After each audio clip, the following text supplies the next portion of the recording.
The following is distributed by the Berean Call. Chapter 5. The Truth About Refugees. In all of the concern for Arab refugees who fled Israel, mostly in late 1947 and early 1948, the Jews have been forgotten. Many had hoped to become refugees from Nazi Germany before it was too late, but could find nowhere in the world that would receive them. Millions of them perished in the Holocaust. In 1939, when Jews longing to escape Nazi Germany most desperately needed a homeland to flee to, the British not only tried to suspend all Jewish immigration into Palestine, but purchase of land there by Jews as well. Jewish underground organizations were appalled. Great Britain was attempting to seal off the only escape route the European refugees had. In spite of its mandate to see that Palestine became a national home for the Jews, Britain was adamantly opposed to the fleeing Jews returning there and was doing everything it could to stop them. Frustrated and angry, a Jewish extremist right-wing underground group founded in Palestine in 1931, Irgun Zvi Leumi, blew up the British embassy in Rome and the British office wing of the King David Hotel in Jerusalem in retaliation, killing 91 people, 17 of them Jews. Though headed by Menachem Begin, later Prime Minister, its terrorist actions were condemned by David Ben-Gurion. If anyone deserved to be called refugees, surely it was the survivors of Hitler's attempt at their extermination. Yet, when they came in half-sinking ships within sight of the promised land they had been longing to reach, they were driven back by the British Navy and put into detainee camps. Many of those few who had managed to get ashore in hope of starting a new life in the land God had given their ancestors were rounded up by the ever-alert British and deported to the same camps, all in violation of the mandate Britain had received to resettle the Jews in their rightful homeland, and all in violation of common decency, of human compassion, and of the conscience God has implanted in each of us. Britain's actions toward the Jews were, in a word, unconscionable. Britain, in exercising its mandate, had given the Arabs many independent states, from Egypt in 1922 to Saudi Arabia 1931 to Transjordan 1946. The latter was taken from the land that the League of Nations had set apart for the Jewish homeland, and for which Britain had the mandate to see that Jews were settled there. It was given to the Hashemite Emir Abdullah I, Ibn Hussein, as a compromise when Ibn Saud was given Saudi Arabia. Hussein was the brother of King Faisal I of Syria, who had been ejected from Damascus in July 1920 by the French. Britain's motive was to keep peace between feuding Muslim families and to establish relations for future oil exploitation. The Jews were still waiting for their promised state while Muslim terrorists daily attacked and murdered them. Without settling the Jews in their own homeland as promised and claiming that the situation had gotten beyond its control, Britain turned its mandate over to the United Nations in February 1947. UN debate began over what to do about the Jews in Palestine, a problem that is still the overwhelming burden to the nations of the world, exactly as the Bible said it would be. The families of some Palestinian Jews have lived for 100 generations in the land God gave their ancestors as an everlasting heritage. Yet they are still accused of occupying Palestinian land. In a 1964 interview, Nasser had stated that Egypt still pledged allegiance to the old Nazi cause. Our sympathy was with the Germans. Indeed, the entire Arab world had sided with the Nazis against the Allies, while Jewish volunteers had fought in the British Army.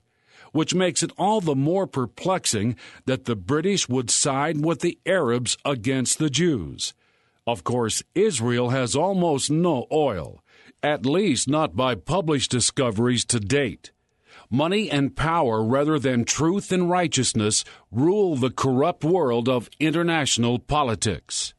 On November 29, 1947, UN Resolution 181 partitioned the remaining 23% of Palestine that was left after 77% had been carved out to create Jordan. Of that reduced territory, 56%, 13% of the original mandate, was allocated to a Jewish state, 42% to an Arab state, and 2% was set aside in an international zone for the holy sites in and around Jerusalem. Though they had been literally robbed of the land they had been promised, Jewish settlers accepted what they had been allotted. At least they had a national home recognized by the world. Furious, the Arabs demanded all of Palestine, and the 6 Arab delegates from Iraq, Syria, Lebanon, Egypt, Saudi Arabia, and Yemen stormed out of the UN, threatening a war that would annihilate the Jews. Arab reaction. Muslims intensified their rioting in Jerusalem and elsewhere. Attacks against Jewish settlers were launched by armed Arab invaders, with the supposedly watchdog British turning a blind eye, and in some cases aiding the belligerents. Speaking in Cairo, Iraqi Foreign Minister Fadel al-Jamali declared, "I can assure you that the British forces in Palestine would not try to oppose or fight the Arabs, because Britain is a real friend of the Arabs. It was a friendship Britain carefully cultivated for selfish reasons, at the expense of the Jews." Robert McAtee, American Consul General in Jerusalem, reported on a typical incident among many being repeated almost daily. It is tragic that many of the present casualties comprise innocent and harmless people. They are picked off while riding in buses, walking along the streets, and stray shots even find them while sleeping in their beds. A Jewish woman, mother of 5 children, was shot in Jerusalem while hanging out clothes on the roof. The ambulance rushing her to the hospital was machine-gunned, and finally the mourners following her to the funeral were attacked, and one of them was stabbed to death. With the demise of Hitler and his Nazi regime, and with a price still on his head if he reappeared in Palestine, but admired by most Arabs as Mr. Palestine, Haj Amin al-Husseini was directing much of the terrorism from Damascus, which is still the headquarters for terrorist organizations today. On November 24th, Jamal al-Husseini, vice chairman of the Mufti's Arab Higher Committee, had warned the United Nations, "By imposing partition on Palestine, you will precipitate the country into a virtual bloodbath. The boundary line proposed, if ever decided upon, shall be nothing but a line of fire and blood." He declared a 3-day general strike from December 2nd through the 4th, 1947. Even earlier, his followers had launched a campaign of indiscriminate violence against the Jewish community. Within the first 24 hours, on November 30th, 1947, 8 Jews had already been killed near Netanya. Ambushes, arson, bombings became the order of the day. Between November 29, 1947, and March 3, 1948, more than 5,000 Arabs invaded Palestine while British authorities looked the other way. They were largely bankrolled by Haj Amin, who was lavishly financed by Saudi Arabia's Ibn Saud and Egypt's King Farouk. Supplying the funds for the destruction of Israel, the Mufti was setting himself up to be the future ruler of a Palestine Arab state. From his years in Germany working with Hitler, he had managed to get a large proportion of his Nazi financial backing out of Germany, even while the war was still on. He had a large cache of gold in Iraq and a considerable fortune in Switzerland, largely in the form of easily negotiable Swiss watches. History puts today's terrorism in perspective. Its methods, goals, and financing are nothing new, but have been the modus operandi of Arab Muslims against Israel from the very beginning, as their means of bringing about its intended and vowed demise. Infiltration by foreign terrorists, as is occurring in Iraq and Afghanistan today, is nothing new. The Mufti used the same tactic 70 years ago. Within a week after the UN partitioned Palestine, Arab guerrillas and terrorists had killed more than 100 Jews. John Bagot Glubb, British commander of Transjordan's Arab Legion, admitted, early in January 1948, the first detachments of the Arab Liberation Army began to infiltrate into Palestine from Syria. Some came through Jordan and even through Oman. They were, in reality, to strike the first blow in the ruin of the Arabs of Palestine. Unashamedly, the Arabs boasted to the entire world of their intentions. Jamal Husseini, speaking for the Arab Higher Committee, had told the Security Council on April 16, 1948. The Jewish agency said that the Arabs had begun the fighting. We did not deny this. We told the whole world that we were going to fight. This was a month before Israel declared itself a nation. The vow to wipe Israel off the map was not invented by President Ahmadinejad of Iran, who dogmatically announced that necessity to the world in October 2005. This is a foundational doctrine of Islam and has been threatened by other Muslim leaders many times for at least 60 years. The Muslim world will not rest until that passion has been accomplished or they themselves have been destroyed in the effort, which will indeed happen at Armageddon. That fact obviously requires unusual measures to ensure real peace in the Middle East. But political correctness remains in denial of this awful truth. Israeli overtures of peace and the Arab response. On May 14, 1948, reborn Israel declared itself an independent nation. Within minutes, at 5:16 p.m., in swift reaction that astounded the United Nations and flew in the face of objections of his government ministers, President Truman authorized recognition of Israel by the United States. The Soviet Union was next. Other nations followed. Impossible in today's world, it was a miracle that could have taken place only in the shadow of the Holocaust. That horror had aroused a momentary worldwide guilt for having stood by while millions of Jews were exterminated like vermin. The world was unwittingly participating in the fulfillment of another remarkable prophecy. Looking forward to Israel's rebirth in the last days, the prophet Isaiah had written, "Who hath heard such a thing? Who hath seen such things? Shall a nation be born at once? For as soon as Zion travailed, she brought forth her children." Surely Zion travailed was an eloquent description of Zion's loss of 6 million of her children. Truman's brave recognition of Israel came over the stern objections of Secretary of State George C. Marshall.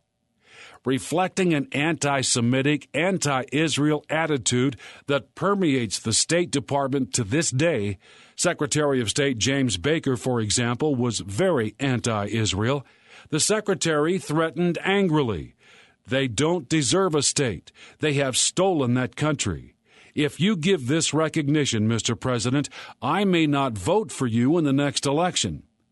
Stolen that country? In fact, as we have shown, most of that country had been stolen from the Jews by Britain and the UN, leaving Israel with very little of what rightfully belonged to her. Marshall was expressing a willing blindness to the truth. a blindness that still clouds the thinking of political leaders worldwide.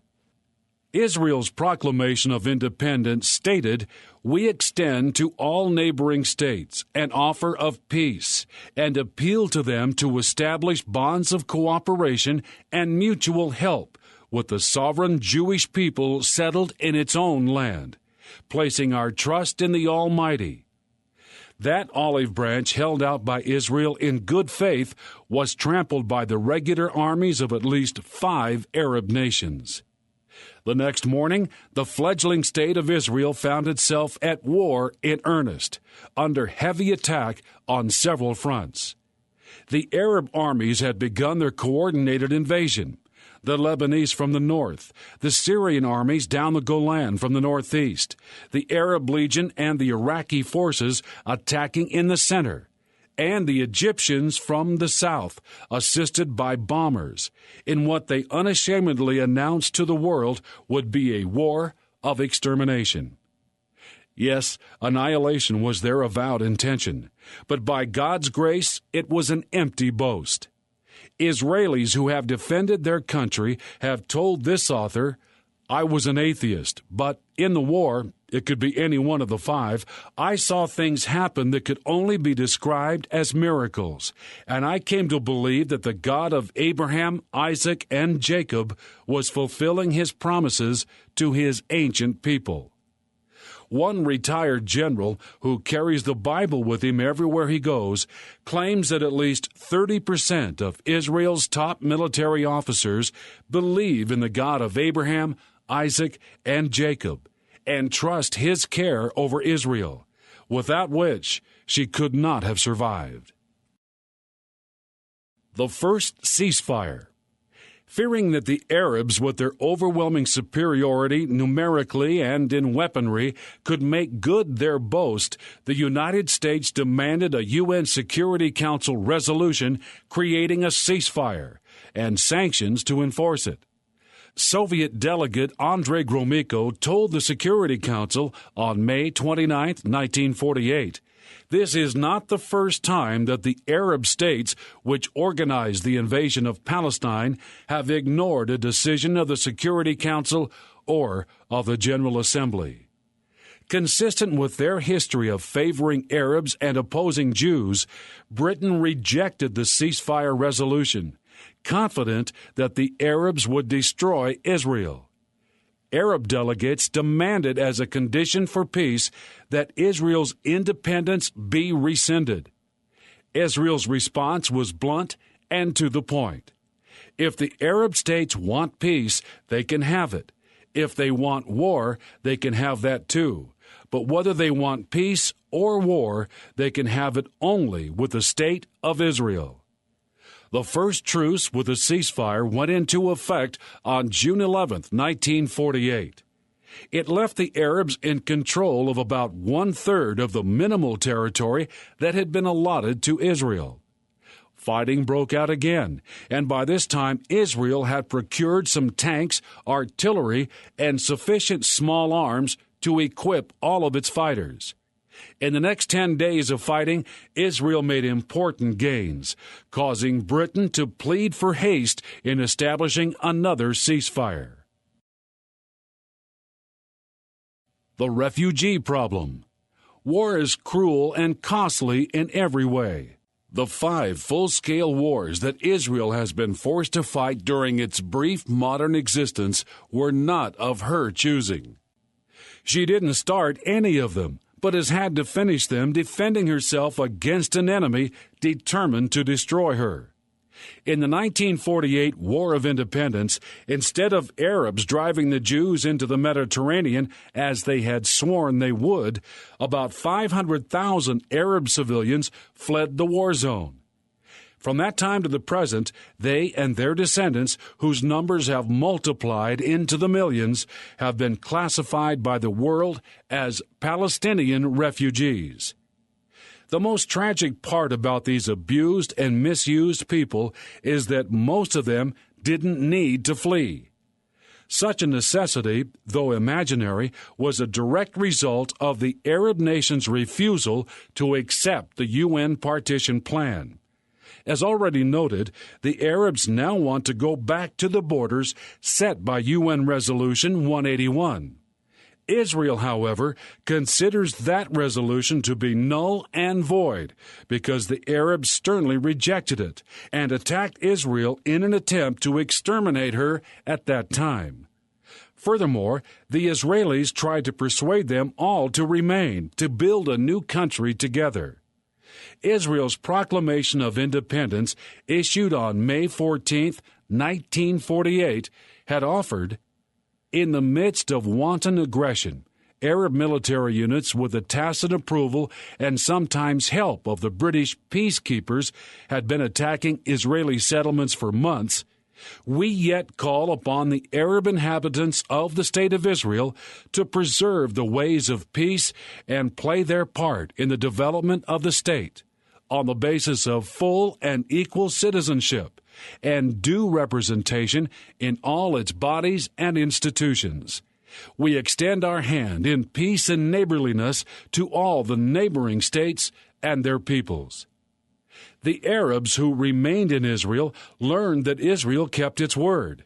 They now make up more than 20% of Israel's voters with full citizenship rights. Some Arabs are even members of the Knesset. In fact, every Knesset since the founding of the state in 1948 has had Arab and Druze members. All transactions in the Knesset are simultaneously translated into Arabic, and Arab members may address the Knesset in Arabic. Arabic is an official language in Israel, together with Hebrew. Israel's Arabic press, more than 20 periodicals, is the most vibrant and independent of any country in the region. There are daily TV and radio programs in Arabic. Arabic is taught in Jewish secondary schools. There are nearly 1,000 Arab educational institutions in Israel, with about 300,000 students.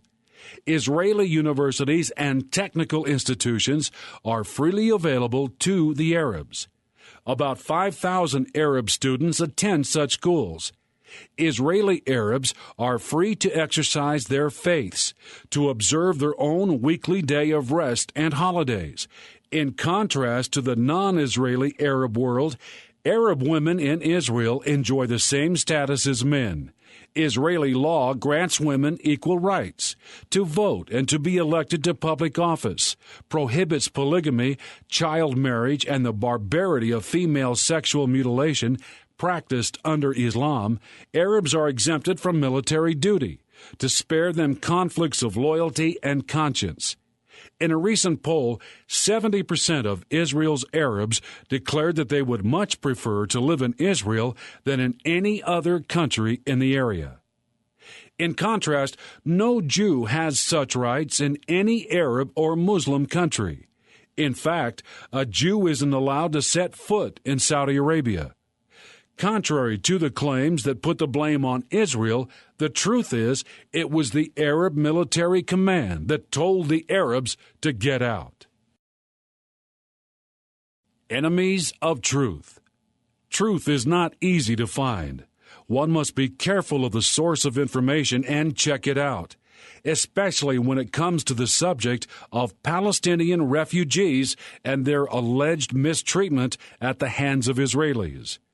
Professor David A. Rausch has said it well in his excellent book. Hatred by Christian Arabs for Jews and the Jewish state runs as deep as it does among Muslim Arabs. Periodicals and analysts who believe they are receiving an unbiased Christian perspective on the problems of the Middle East because they are in touch with Christian Arabs of their denomination or theological persuasion need to use extreme caution. Missionaries from the West who work among Arabs often become unwitting accomplices in spreading anti-Israel propaganda and deceit. Lest one seem to be too harsh toward such missionaries, consider that even hardened news reporters working the beat in an Arab country soon learn that their sources dry up if their reports appear to be too harsh on the Arabs or too lenient toward the Israelis. A number of books have been written expressly to whitewash the Arabs, Palestinians, and Islam, and to paint Israel as the villain. Among these, we would put at the head of the list a large and impressive volume, Fateful Triangle, The United States, Israel, and the Palestinians by Noam Chomsky. Many of its stories of the plight of the Palestinians are tragic.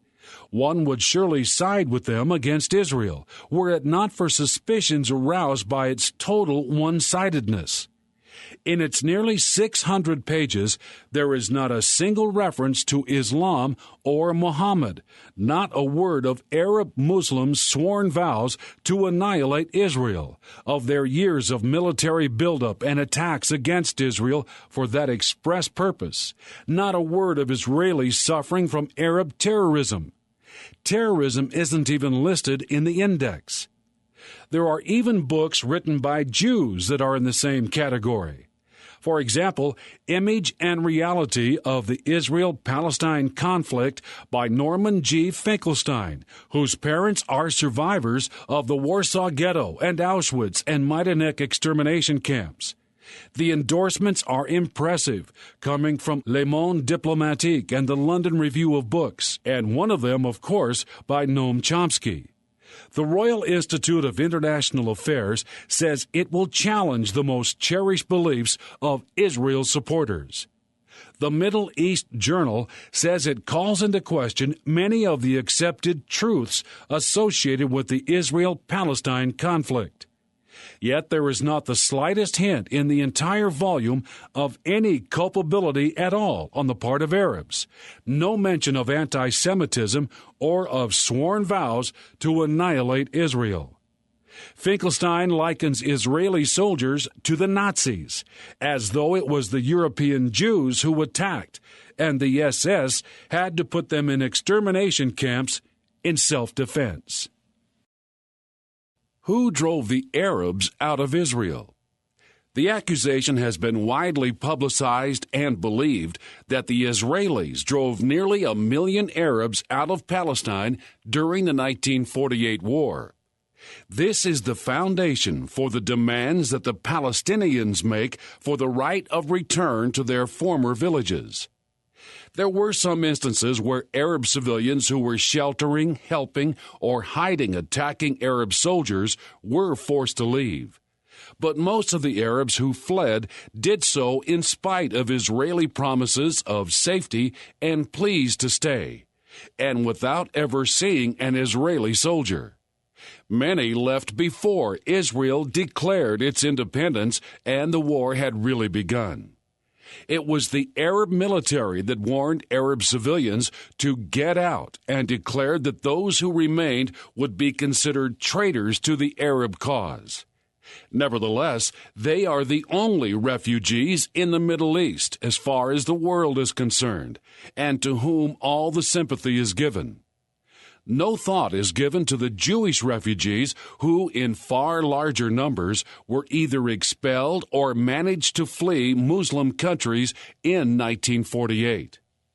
On April 22, 1948, 3 weeks before Israel declared itself a nation, Aubrey Lippincott, U.S. Consul General in Haifa, stated that local Mufti-dominated Arab leaders were urging all Arabs to leave the city, and large numbers did so. About the same time, Haifa's British police chief A.J. Bridmead reported every effort is being made by the Jews to persuade the Arab population to remain. A foreign visitor reported, "In Tiberias, I saw a placard affixed to a sealed Arab mosque that read, 'We did not dispossess them, and the day will come when the Arabs will return to their homes and property in this town. Let no citizen touch their property.' It was signed by the Jewish Town Council of Tiberias." Unquestionably, the Arab Higher Committee encouraged the refugees' flight from their homes in Jaffa, Haifa, and Jerusalem. A Jordanian newspaper reported the Arab states encouraged the Palestine Arabs to leave their homes temporarily in order to get out of the way of the Arab invasion armies.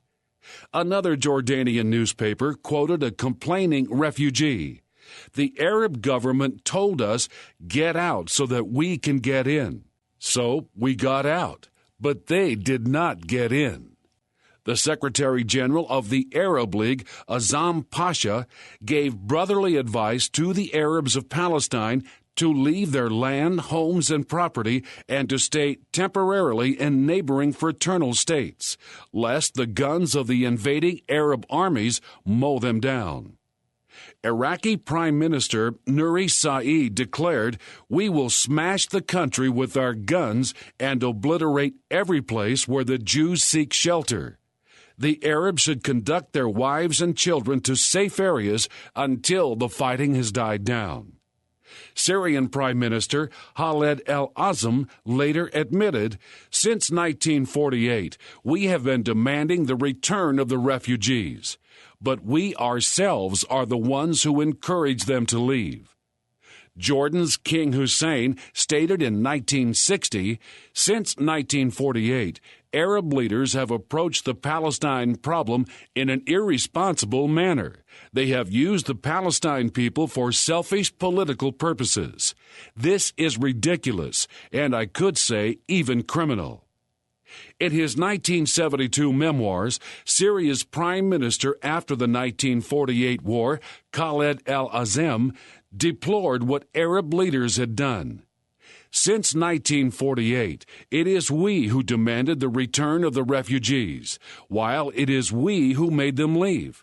We brought disaster upon Arab refugees by inviting them and bringing pressure to bear upon them to leave. We have rendered them dispossessed. We have accustomed them to begging. We have participated in lowering their morale and social level. Then we exploited them in executing crimes of murder, arson, and throwing bombs upon men, women, and children, and this in the service of political purpose." Overwhelming testimony. The New York Times reported that the mass evacuation, prompted partly by fear, partly by orders of Arab leaders, left the Arab quarter of Haifa a ghost city. The Arab National Committee in Jerusalem, following instructions of the Arab Higher Committee, ordered women, children, and the elderly in various parts of Jerusalem to leave their homes and warned, "Any opposition to this order is an obstacle to the holy war and will hamper the operations of the fighters in these districts." Emil Gori, secretary of the Palestine Arab Higher Committee, admitted the fact that there are those refugees is the direct consequence of the action of the Arab states in opposing partition and the Jewish state. The Arab states agreed upon this policy unanimously. Arafat's successor, the Palestinian Authority's current Prime Minister Mahmoud Abbas, admitted in writing, "The Arab armies who invaded the country in 48 forced the Palestinians to emigrate and leave their homeland, and forced a political and ideological siege on them." According to a British report, of the 62,000 Arabs who formerly lived in Haifa, not more than 5,000 or 6,000 remained. The most potent factors in the Arab flight were announcements made over the air by the higher Arab executive urging all Arabs to leave, and that those Arabs who remained in Haifa and accepted Jewish protection would be regarded as renegades. While visiting Palestinian Arab refugee camps in Lebanon and Jordan, Karl Hermann Voss was told by the refugees themselves that the Arab High Command ordered them out of Palestine during the 1948 war, told them that the Jews in Palestine would be annihilated within a few weeks, and that the Arab Liberation Army did not want to worry about any fellow Arabs getting in the way of such a devastating Arab jihad. Those Palestinian refugees were bitter at their Arab compatriots who had left them homeless. But 4 decades later, he would be reading about the intense hatred harbored toward the Jewish people by the grandchildren and great-grandchildren of those refugees. Accounts of Arab negligence and Arab miscalculation during the 1948 war had been forgotten, having been replaced with stories of Jewish atrocities. Having failed to exterminate Israelis by military attack, the Arabs are now trying to do it by playing on world sympathy for abused refugees. In the summer of 2000, Palestinian negotiators submitted an official document at Camp David demanding that the refugees automatically be granted Israeli citizenship and that the right of return should have no time limit. Additionally, the PA demanded that Israel provide compensation amounting to $500 billion. Abu Mazen said that compensation payments should be made by Israel alone and not from any international funds. Such unconscionable demands can come only from minds badly twisted by Islam. The PLO continues its attempt to rewrite history. In spite of the Arabs' outright rejection of UN Resolution 181 and their failed attempts to destroy Israel ever since, Muslim nations and the Palestinians demand that Israel be held to that resolution's terms. Israel, as already noted, rightly considers UN Resolution 181 null and void because the Arabs rejected it and would only pretend to agree to it now in order to recover their losses due to that rejection and the aggression that followed. Islam's record of oppression and slaughter. The hatred against all Jews, which comes not from being an Arab, but specifically from Islamic teaching, was reflected in the inhumane treatment of Jews in Arab countries ever since Islam took over. Prior to the 7th century and the advent of the Prophet Muhammad and Islam, as investigative reporter Joan Peters in her monumental book From Time Immemorial points out from her exhaustive research, Jews and Arabs did have harmonious relations, and words of praise regarding the noble virtues of the Jews may be found in ancient Arab literature. Indeed, Muhammad himself, in the early years, as he was seeking recognition as a prophet, looked with favor upon both Jews and Christians and cultivated their friendship. But that turned to hatred when they rejected him as the prophet of Allah. Though Muhammad continued to call Christians and Jews the people of the book, the fierce hatred that had begun when they rejected him continued to grow. The Quran declares, "O ye who believe, take not the Jews and the Christians for friends." Muhammad's dying words were, "May Allah curse the Christians and Jews."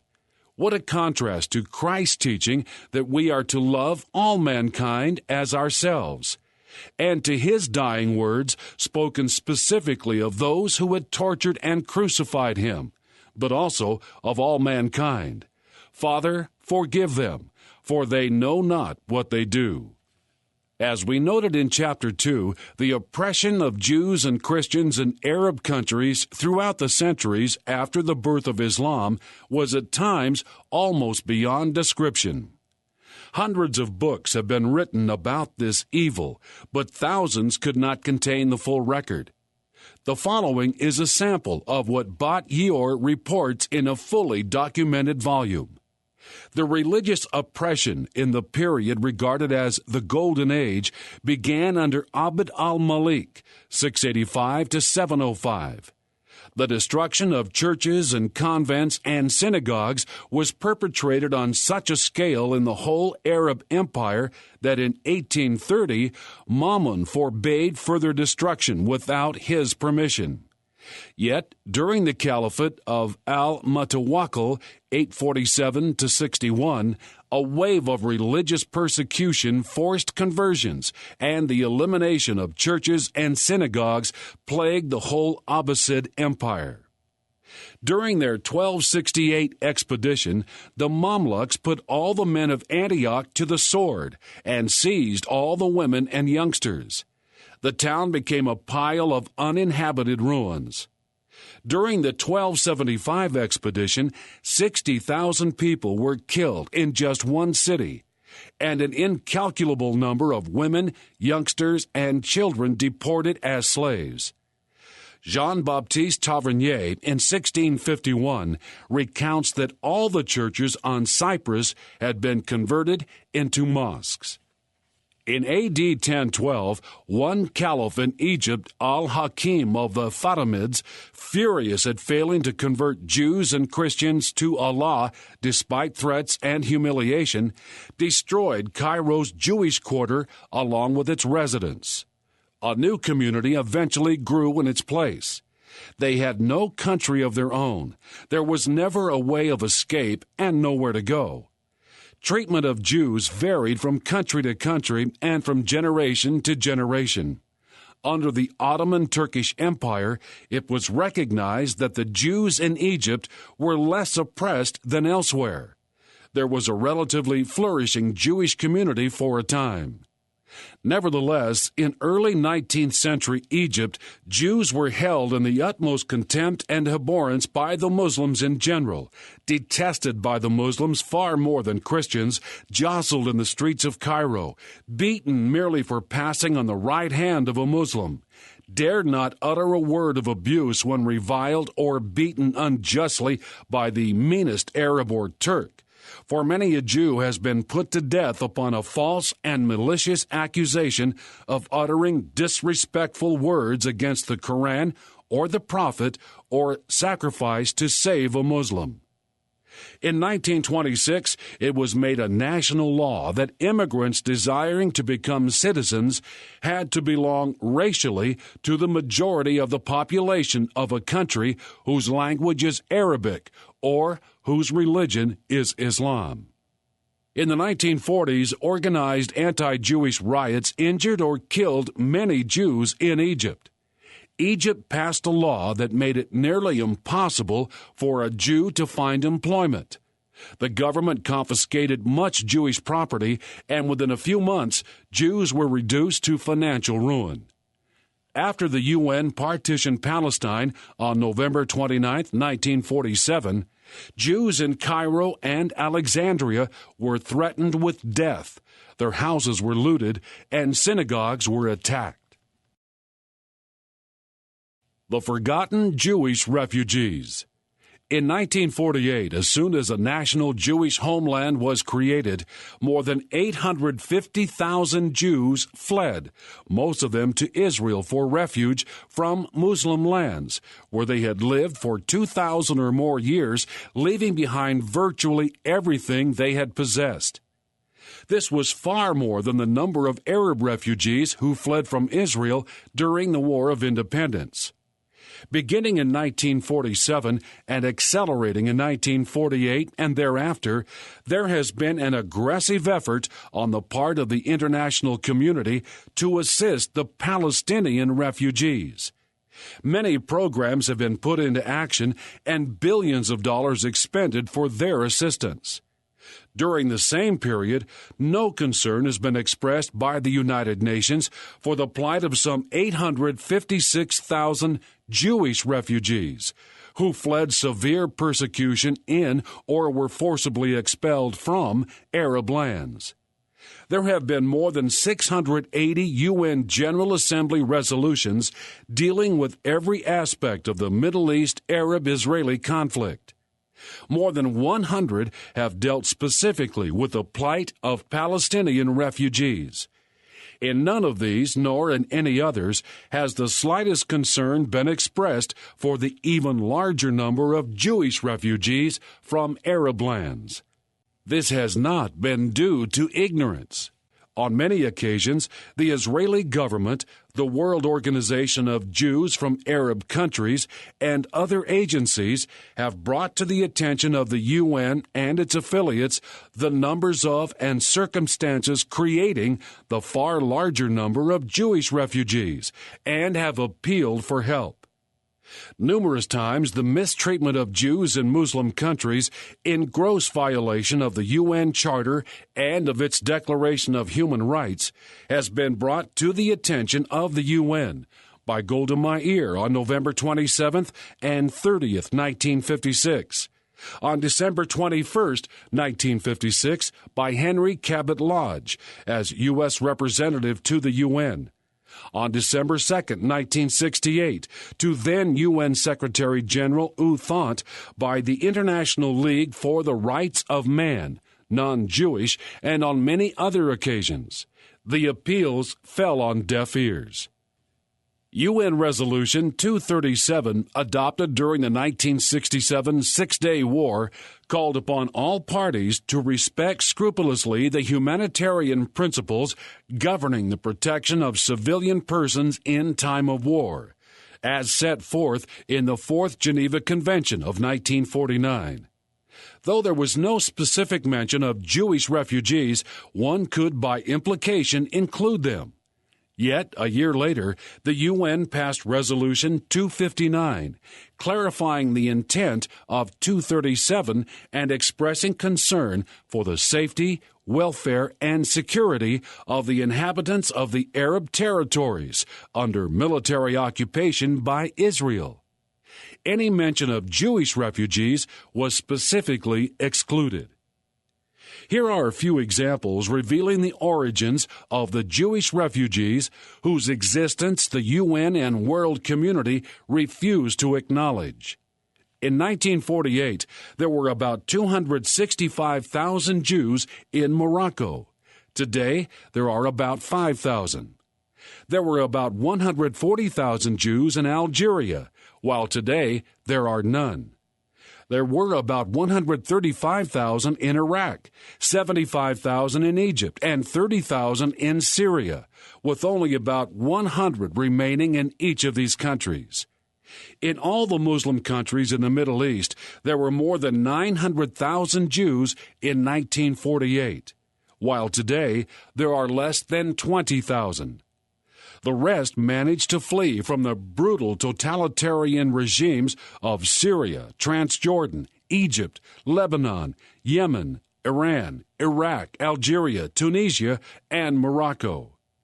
How could more than 850,000 refugees be overlooked by the United Nations and the world?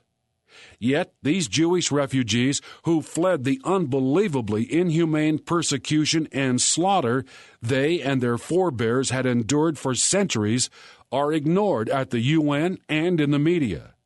In her report after investigating the refugee problem, Joan Peters writes, "Though I read through stacks of documents concerning the refugees, looking for official consideration of these other Jewish Middle East refugees, I found little or none.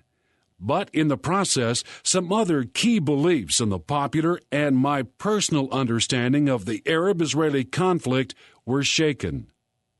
One would think that the larger number of Jewish refugees from Muslim countries who were given refuge in Israel would be more than a fair exchange for the Arabs who fled from Israel.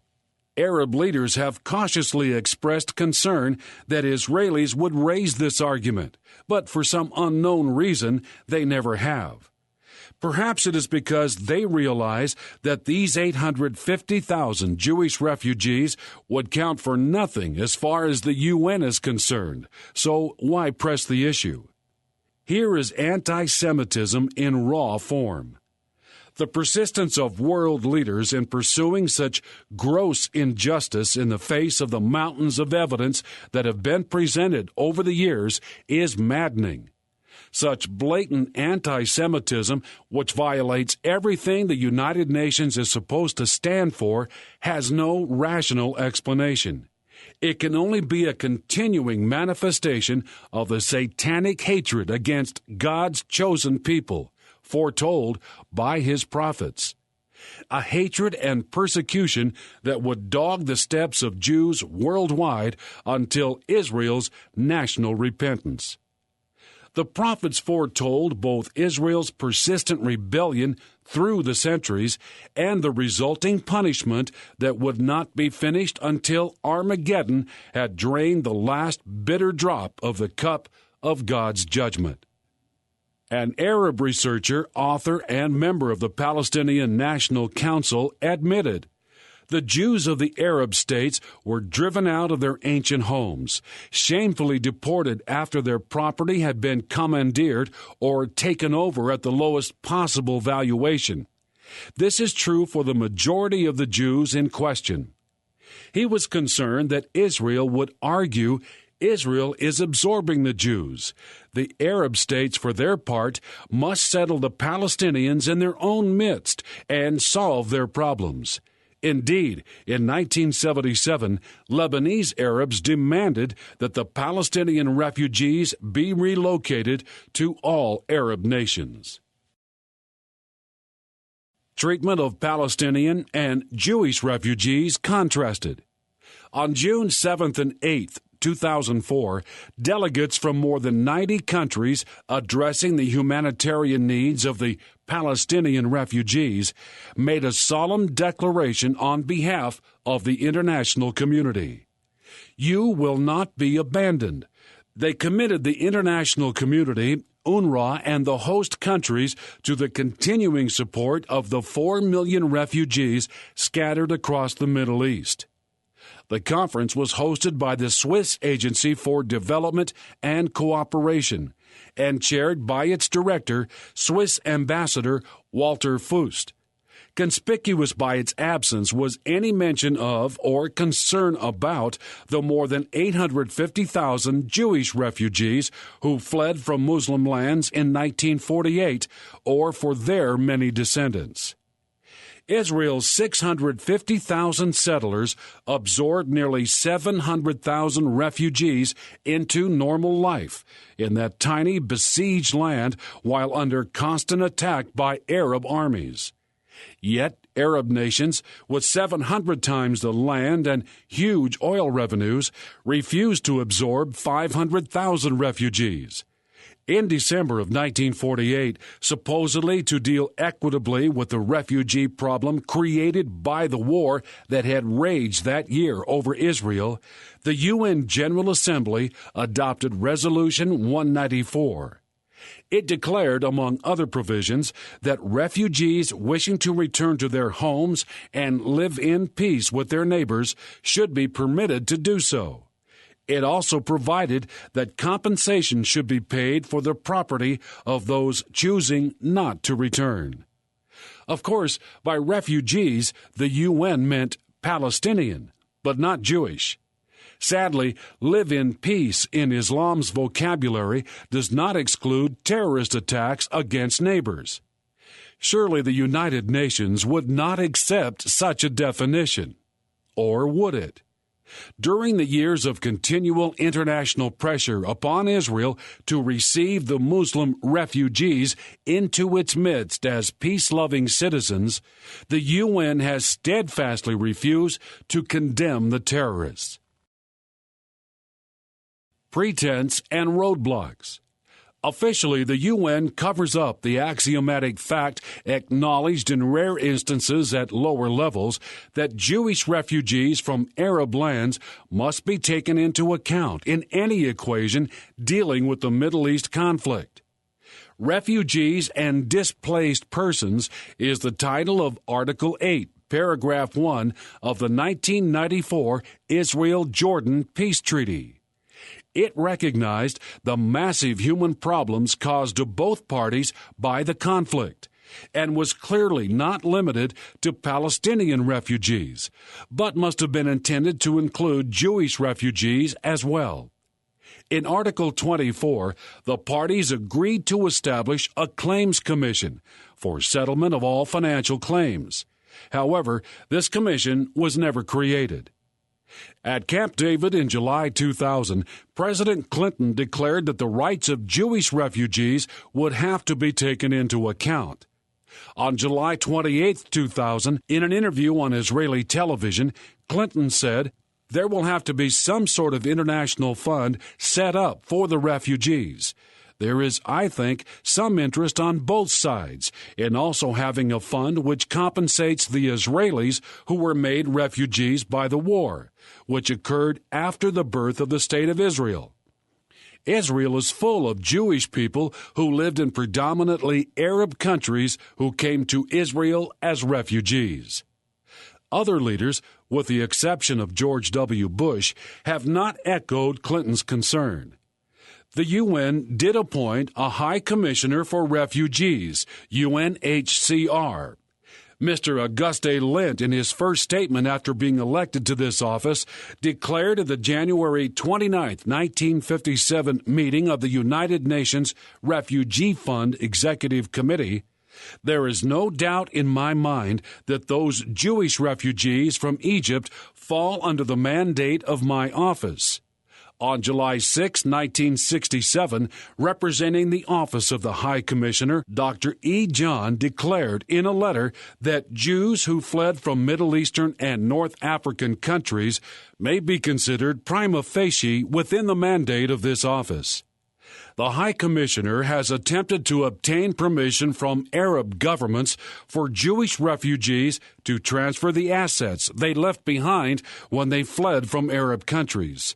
Such efforts have met with no cooperation from the Arabs. Although the UNHCR has gone on record that Jewish refugees fled from Arab lands because they were suffering serious human rights violations, nothing has happened to redress that wrong. In spite of such efforts at lower levels, at the higher levels, Jewish refugees are treated as though they never existed. Needless suffering, hatred, and hypocrisy. It should be infuriating to anyone with even a minimal sense of fairness, and it should cause a worldwide outcry of protest.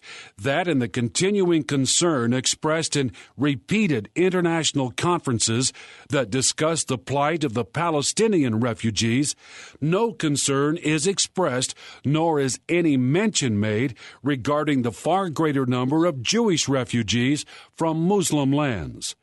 Of course, they are no longer refugees, having been absorbed into normal life in Israel. Nor would there be any Palestinians remaining in that category had the Arab nations, with their vast wealth and resources, accepted them. But they refused. From 1967 to 1985, income from oil for Kuwait and Saudi Arabia was nearly $1 trillion. Yet, in spite of the billions of dollars that they provide for terrorism, they contributed a pitiful $84 million to Palestinian refugees. By comparison, since 1950, the United States has contributed $1.5 billion to the United Nations Relief and Welfare Agency for Palestinian refugees.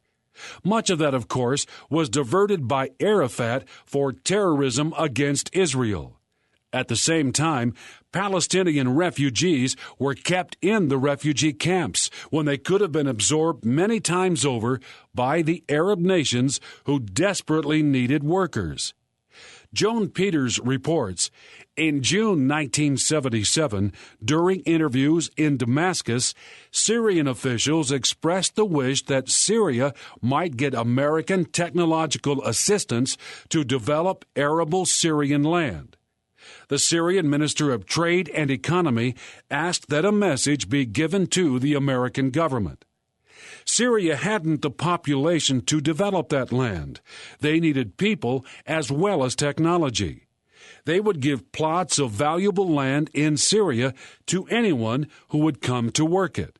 I asked various Syrian officials, why not give the land to those Palestinian Arabs who would choose to accept your offer? The answer was always the same. We will give the land to anyone, the Igbos, the Koreans, Americans, anyone who comes, anyone but the Palestinians. We must keep their hatred directed against Israel. Popularly accepted propaganda gives the average person the impression that it was the Israelis who forced these exploited people into refugee camps. On the contrary, as we have seen, it was not Israel, but the Arabs who did so. But that fact is suppressed. One author writes that in the course of investigating the refugee problem, he found it impossible to get an interview with the head of the Palestinian delegation in Washington, D.C., and that his assistant sidestepped the one question I put to him. With so much money in the Arab world, why are the Palestinians still living in refugee camps?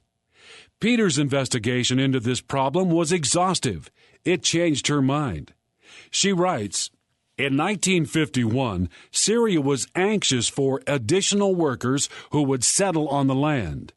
An Egyptian paper reported the Syrian government has officially requested that 500,000 Egyptian agricultural workers be permitted to emigrate to Syria in order to help develop Syrian land which would be transferred to them as their property. The responsible Egyptian authorities have rejected this request on the grounds that Egyptian agriculture is in need of labor. Near East Arabic Radio reported that Syria was offering land rent-free to anyone willing to settle there. It even announced a committee to study would-be settlers' applications. Yet the Arab world has assiduously worked to build the myth that no jobs were available in Arab lands for Arab refugees in 1948 or since. At about the same time, the Egyptian Minister for Foreign Affairs, Mohammed Saleh el-Din, demanded the return to Israel of the refugees, even admitting that in returning, they intend to annihilate the State of Israel. United Nations Secretary General Dag Hammarskjöld reiterated that there were ample means for absorbing the Arab refugees into the economy of the Arab region, and that the refugees would be beneficial to their host countries by adding needed manpower to assist in their development. Thousands of Arab refugees did return to their homes and businesses in Israel. The Jewish refugees would much rather stay in Israel, but they have received no compensation for what they were forced to leave behind. Indeed, they are ignored as though they never existed. The one exception. In the last 100 years, there have been about 100 million displaced persons who have fled from violence in their former homelands to be taken in as refugees by neighboring countries. For example, when India and Pakistan were given independence by Britain, more than 8 million Hindus and Sikhs fled from what had become East and West Pakistan, while nearly 7 million Muslims fled from what had just become independent India.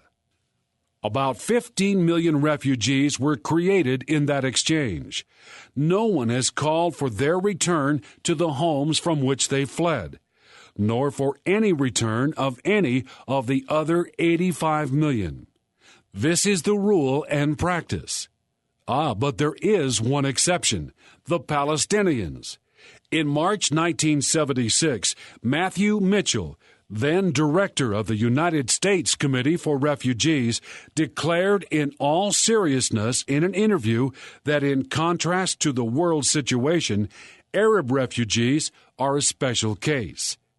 These exploited victims of Arab hatred against Israel, deliberately kept on display in squalid camps, must be received back to Israel in order to destroy her. So says World Opinion. As John McCarthy, one of the world's leading experts on refugees, admitted in a December 19, 1978 interview, the Arab world demands that these people go back to Israel, right or wrong. You must remember, these people are simply pawns. The tragedy is all the more disturbing in light of the editorial in a Damascus newspaper in 1949. Syria needs not only 100,000 refugees, but 5 million to work the lands and make them fruitful. If justice demands that the Palestinians return to Israel, why isn't there an equal cry of justice for the even larger number of Jews to be allowed back into Muslim lands? The answer to that question, as we are emphasizing, is indisputably overwhelming proof of the pervasive anti-Semitism that the Bible prophesied the Jews would suffer until the Messiah returns at Armageddon to rescue them. In contrast to the favored treatment of Arab refugees, the full story of the inhuman treatment of Jewish refugees during World War II, let alone throughout the centuries, would fill a library. One seldom mentioned crime was the deliberate drowning of hundreds in the Black Sea. On December 12, 1941, the Struma left Constanta, Romania, bound for Palestine. The 769 Jewish refugees aboard, including 103 children and infants, were fleeing the Nazi Holocaust and had paid exorbitant fees only to find themselves escaping Hitler on a dilapidated Greek cattle barge with only one bathroom, an engine that kept breaking down, and scarcely room for 100 people. The fare was supposed to have included entry visas to be picked up in Istanbul. When the disabled vessel was finally towed into Istanbul with a dead engine, the Struma was anchored in a quarantine section of the port, and no one, including the crew, was allowed ashore. There, the passengers endured a living hell for 71 days. The only water and food was supplied by Jewish benefactors. It was then that the refugees learned that they were victims of a hoax more cruel than they had imagined. The promised immigration certificates in Istanbul did not exist. The British, who controlled Palestine under a mandate to make it the Jewish national home but kept Jews out, forbade the Turkish government to allow the Struma through the Bosphorus Strait to the Mediterranean. A needless prohibition because all efforts to repair the engine failed. To return to Romania, even if possible, would have meant death. Finally, on February 23, 1942, under British pressure, Turkish police forcibly came aboard, cut the anchor chains, and towed the helpless vessel with its occupants far into the Black Sea. The Struma was blown apart and sunk early the next morning by a Russian sub, for which the sub's commander, Lieutenant Deneshko, was given a medal. The lone survivor, except for one pregnant woman allowed ashore to have her baby, was 19-year-old David Stoliar, who, though near death and unable to walk, was confined to a Turkish jail. He is presently a resident of Bend, Oregon, and was interviewed by the author. The UNRWA long ago turned its 59 refugee camps in Jordan, Judea, Lebanon, Gaza, Samaria, and Syria over to the Arabs to operate. The refugee camps, with few exceptions, have long been arms depots and major training centers for terrorism and for inciting hatred of Israel. And now, since the 2006 elections that put Hamas in charge of Palestinian territories, many of these camps are run by one of the most vicious and anti-Israel terrorist groups in existence. The U.S. contributes more than 25% of UNRWA's annual budget, some $80 to $90 million per year. It is thus an inescapable fact that America is a major supporter through a back door of oppression and terrorism. Please visit our website, thebereancall.org, to access our radio archives going back to 1999 and our newsletter going back to 1986. We offer daily updates by email or visit us on Facebook or Twitter. Are you looking for information about a specific topic? Go to thebereancall.org and click on Topics at the top of the page. Our online store is thebereancall.com. We offer a wide variety of books, tracts, CDs, and DVDs. Note that most of our ebooks are free. I'm Gary Carmichael. Thanks for tuning in, and we hope you can join us again next week. Until then, we encourage you to search the Scriptures 24/7. Though none go with me, I still will follow. No turning back, no turning back.